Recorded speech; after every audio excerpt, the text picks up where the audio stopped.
So, the steps for draining the water at the house. First of all, you have to turn off the well pump so that the system isn't pressurized. There's no new water getting introduced. You turn off that off at the circuit breaker on the panel.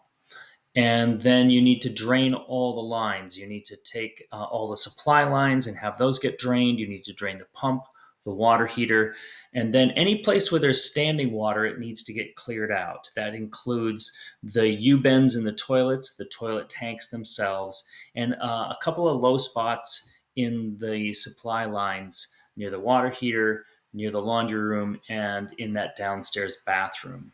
And then the last thing is that there are a few of the traps in the sinks, those U-bends in the sinks, that rather than draining them out, we just pour some antifreeze fluid in there. And that means that nothing can freeze and no sewer gases can come up. So the next parts of this video are just taking it step by step and showing you where all those things are and how I handle it. Good luck. Your first step is to turn the power off to the pump. That's circuit breakers 2 and 4. Starting upstairs, you need to open all the taps. So the upstairs kitchen, upstairs bathroom, the sink, and the shower, all those taps should be opened. And then open them downstairs as well. Pressure's off because the pump is off. So it's just draining the system. So all the water that's in the lines is going to be making its way out just by using gravity.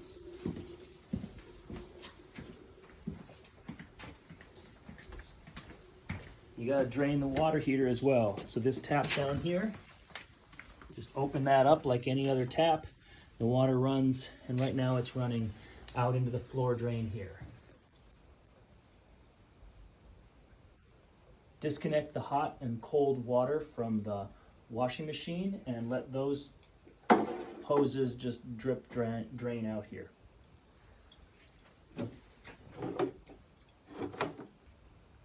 Here's where it gets really glamorous.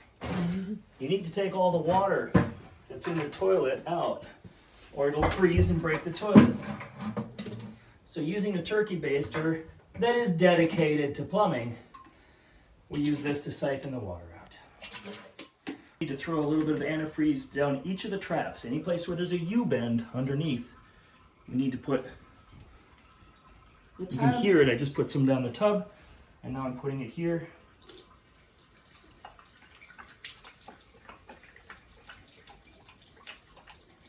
Something like that, just so it gets down the U-bend.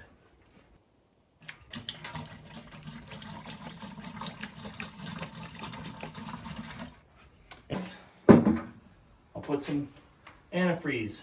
Usually it's windshield washer fluid or something like that that won't freeze, and that will keep the sewer gases that are in the septic from making their way back out. Gotta get all the sinks. So as I start to work on the pump and shutting down the pump and draining the pump, there is a light here in the pump house, in the pump room. So just look, there's a little old zip cord here. You can plug it in up here, and now I've got a little bit of light. Come on in.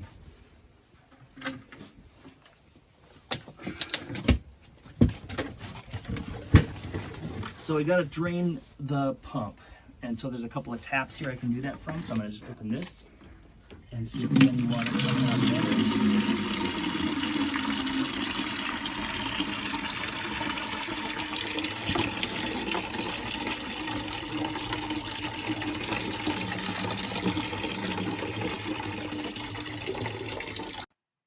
The house is kind of like an old man.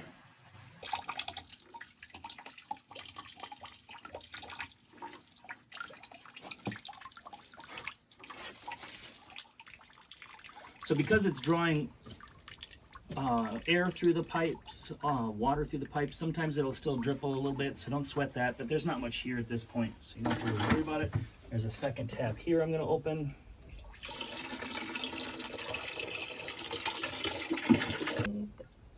So this is the pump here, and in order to make sure that the pump is fully drained and all the water goes down, I need to remove this valve here, and that just unscrews. And then that will allow air to get into the system and allow the water to go back down below the frost line. Right in here, this unit is a one-way valve.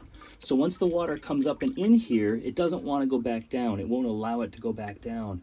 But there's, if I remove this valve here, that bypasses this valve, and it will allow the system to drain out. So I'll just put a wrench on that.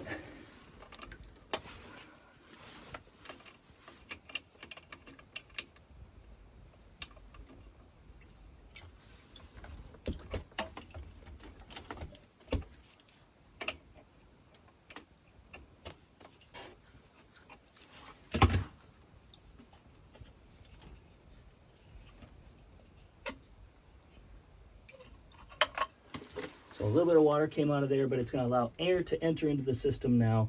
This is where you need to prime the well when it's time to start it up again in the summer.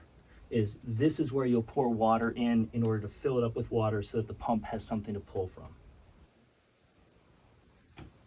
So one of the things that's been a concern is there are a couple of spots where the water lines can sag a little bit and can collect a little bit of water. So once the water lines have been drained, I just want to tip these a little bit. So there's this line here and this line here that I just want to make sure that all the water drains out of them so that it doesn't collect in a low spot, and then I have a problem of a popped pipe in the summer. So that seems nice and clear. I got one more over here I'm going to do as well. You can see that this is kind of a low spot, and so I want to do the same thing. I just want to raise it up and try to get any water that's hanging out in there to drain away. Oh, see, a little bit is coming out of that tap there. So I was able to clear just a little bit out of this line. I'm going to hold this up here until it wants to stop draining. And that should do it, God willing. So one of the things I'm always concerned about is the plumbing down here in the bottom of the basement because it's so low level. And so I'm going to take off the fitting here and just make sure that these lines are drained as well. So I've just got a wrench on the valve and another wrench here on the supply line. I'm just going to loosen it up and pop the supply line off. Yeah, I'm getting a little bit of water here. Grab a rag.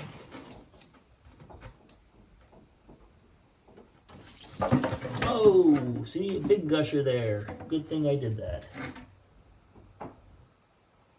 And I'll do that same thing on the other supply line as well. Use your plumbing baster to pull all the water out of the tanks as well after you've done your last flush. So that's how you do it. You need to turn off the power to the pump, clear all the lines, starting by opening the taps upstairs and then downstairs, so that gravity allows the lines to all empty out as much as possible. And then you need to make sure that the pump has been drained, and the hot water heater, and then any of those low spots. Fill in the final traps and the toilet with some antifreeze. Should be good to go. Good luck.